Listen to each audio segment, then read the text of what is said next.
Revision everything में एक बार फिर से आप लोगों का बहुत बहुत स्वागत है। तो कैसे आप लोग? आई होप आप सब बहुत ही अच्छे होंगे। देखिए, यहाँ पे हम हिस्ट्री को रिवाइज कर रहे हैं और इसके पहले इसका एक वीडियो हम दे चुके हैं, तो उसी का ये हमारा सेकेंड वीडियो है।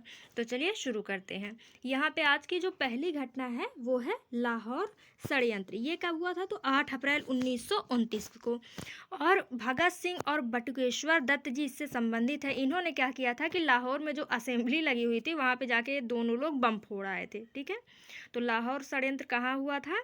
तो लाहौर में हुआ था और 8 अप्रैल 1929 को हुआ था। उसके बाद अगला है कि लाहौर अधिवेशन।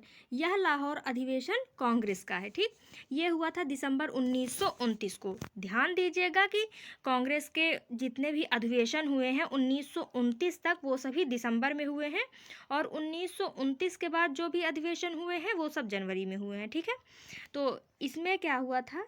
इसमें कांग्रेस ने पूर्ण स्वाधीनता की मांग की थी। तो इसको ध्यान रखिएगा कि कांग्रेस के किस अधिवेशन में पूर्ण स्वाधीनता की मांग की गई थी? तो लाहौर अधिवेशन 1929 में। अगला है स्वाधीनता दिवस की घोषणा। ये कब हुई? तो 2 जनवरी 1930 को। इस दिन क्या किया गया कि 26 जनवरी को स्वाधीनता दिवस के रूप में मनाने की घोषणा की गई। ठीक है, फिर अब अगला है नमक सत्याग्रह। ये 12 मार्च 1930 से 5 अप्रैल 1930 तक हुआ था। इसी के अंतर्गत गांधी जी ने साबरमती से दांडी तक की दांडी यात्रा की थी और नमक कानून तोड़कर नमक बनाया था। ठीक है, फिर अगला है सविनय अवज्ञा आंदोलन। ये 6 अप्रैल 1930 को गांधी जी द्वारा किया गया था। देखिए, दांडी यात्रा के बाद गांधी जी के साथ उनके बहुत सारे समर्थक जुट गए थे। तो इसी का फ़ायदा उठाकर गांधी जी ने सविनय अवज्ञा आंदोलन शुरू किया था कि सभी लोग हमारे साथ हैं तो हम अब आंदोलन कर सकते हैं। ठीक, फिर इसके बाद हुआ प्रथम गोलमेज सम्मेलन। गांधी जी सविनय अवज्ञा आंदोलन कर रहे थे, अंग्रेज इससे परेशान थे, इसीलिए उन्होंने गोलमेज सम्मेलन को बुलाया कि आइए इनसे बातचीत करके इनको मनाते हैं। तो प्रथम गोलमेज सम्मेलन 12 नवंबर 1930 से शुरू हुआ था। उस समय इंग्लैंड के जो प्रधानमंत्री थे वो पीएम मैकडोनाल्ड थे और कांग्रेस ने इस अधिवेशन में भाग नहीं लिया था। ठीक, फिर जब भाग नहीं लिया तो गांधी जी यहाँ पे जो वायसराय था इरविन, उसके ऊपर दबाव पड़ा, तो उसने गांधी जी के साथ समझौता किया, जिसे गांधी इरविन समझौता कहते हैं। ये 4 मार्च 1931 को हुआ और इसी के बाद गांधी जी द्वितीय गोलमेज सम्मेलन में गए। ठीक है, तो द्वितीय गोलमेज सम्मेलन कब हुआ? तो 7 सितंबर 1931 को। यही पहला गोलमेज सम्मेलन था जिसमें कांग्रेस ने भाग लिया था और कांग्रेस की तरफ से गांधी जी गए हुए थे। ठीक, हालांकि इस गोलमेज सम्मेलन में भले ही गांधी जी गए थे लेकिन इसका कोई मतलब नहीं निकला।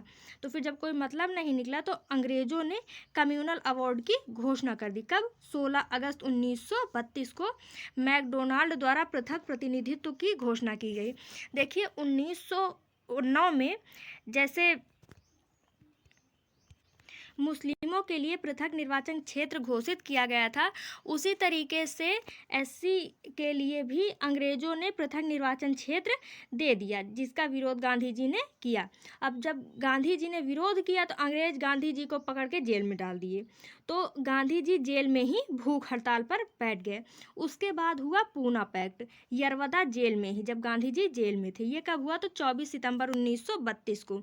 यह जो पैक्ट था वो गांधी जी और अंबेडकर जी के बीच में हुआ था, जिसमें पृथक निर्वाचन क्षेत्र के बजाय संयुक्त संरक्षित करके संयुक्त निर्वाचन क्षेत्र दे दिया गया।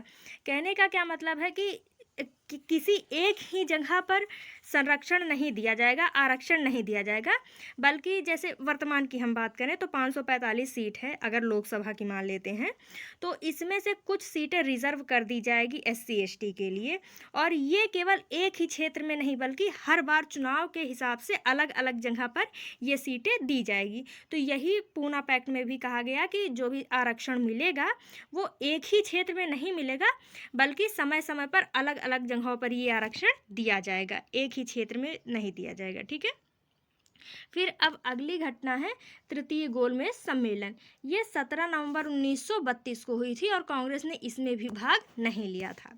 फिर अगला है फॉरवर्ड ब्लॉक की स्थापना। ये 1 मई 1939 को सुभाष चंद्र बोस जी द्वारा की गई थी। ठीक है, इसकी स्थापना सुभाष चंद्र बोस ने किया था। फिर है मुक्ति दिवस। ये 22 सितंबर 1939 को मुस्लिम लीग द्वारा मनाया गया।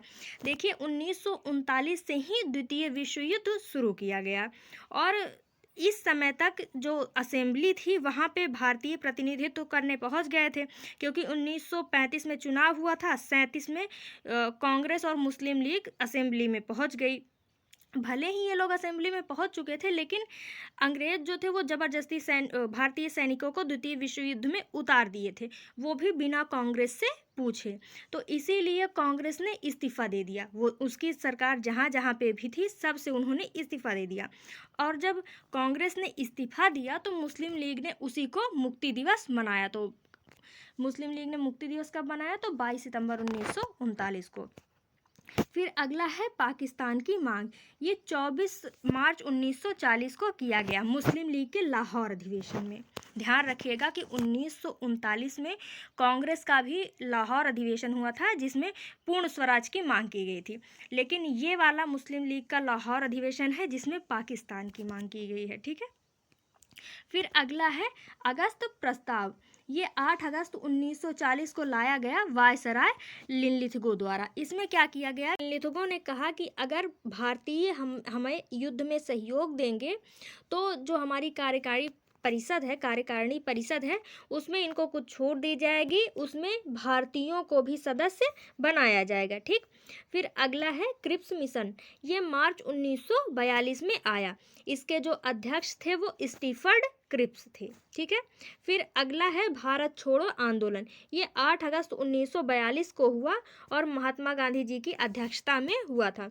इसी में ऑपरेशन जीरो आवर चलाया गया था अंग्रेजों द्वारा, जिसमें प्रमुख नेताओं को गिरफ्तार कर लिया गया था। ठीक है, फिर अगला है शिमला सम्मेलन।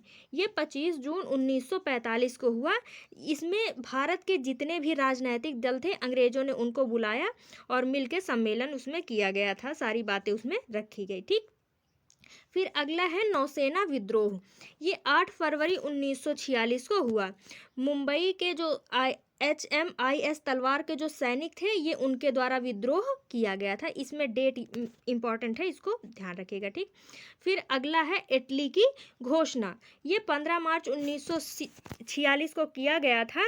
इसमें भारत को स्वतंत्र करने का आश्वासन दिया गया है। कहने का क्या मतलब है कि 1946 के समय पे इंग्लैंड में चुनाव चल रहा था प्रधानमंत्री का, तो इटली ने उसी में घोषणा की थी कि अगर हम प्रधानमंत्री बनेंगे तो भारत को स्वतंत्र करा दिया जाएगा। ठीक है, फिर अगला है कैबिनेट मिशन। ये 24 मार्च 1946 को भारत आया। इसके अध्यक्ष लॉरेंस थे। ठीक, और उसके अलावा अन्य सदस्य क्रिप्स और अलेक्जेंडर थे। तीनों का नाम याद रखिएगा। फिर अगला है प्रत्यक्ष कार्यवाही दिवस। ये 16 अगस्त 1946 को मुस्लिम लीग द्वारा किया गया था, जिसमें इन्होंने बहुत सारा काटमार मचाया हुआ था। फिर अगला है अंतरिम सरकार की स्थापना, क्योंकि जब कैबिनेट मिशन भारत आया तो उसी के तहत अंतरिम सरकार की भी स्थापना की गई थी। इसकी स्थापना इसलिए की गई थी कि आप अभी सीखिए कि लोकतंत्र में देश कैसे चलाया जाता है। ठीक है, ये अंतरिम सरकार की स्थापना 2 सितंबर 1946 को की गई और नेहरू जी को प्रधानमंत्री बनाया गया। ठीक, फिर अगला है माउंटबेटन योजना, जो कि 3 जून 1947 को आया और इसमें भारत के विभाजन की योजना थी कि किस हिसाब से भारत को बांटा जाएगा। फिर स्वतंत्रता प्राप्ति 15 अगस्त 1947 को भारत का स्वतंत्रता अधिनियम, मतलब भारत स्वतंत्रता अधिनियम के द्वारा भारत को आज़ाद कर दिया गया। ठीक है, और फिर है गणतंत्र की स्थापना, जो कि 26 जनवरी 1950 को हुआ, यानी कि इसी दिन हमारा संविधान लागू हुआ और डॉक्टर राजेंद्र प्रसाद जी को राष्ट्रपति बनाया गया। तो ये भारतीय राष्ट्रीय आंदोलन से संबंधित महत्वपूर्ण घटनाएं और उनकी तिथियां हैं, इनको ध्यान रखिएगा। मिलते हैं नेक्स्ट वीडियो में। Thank you.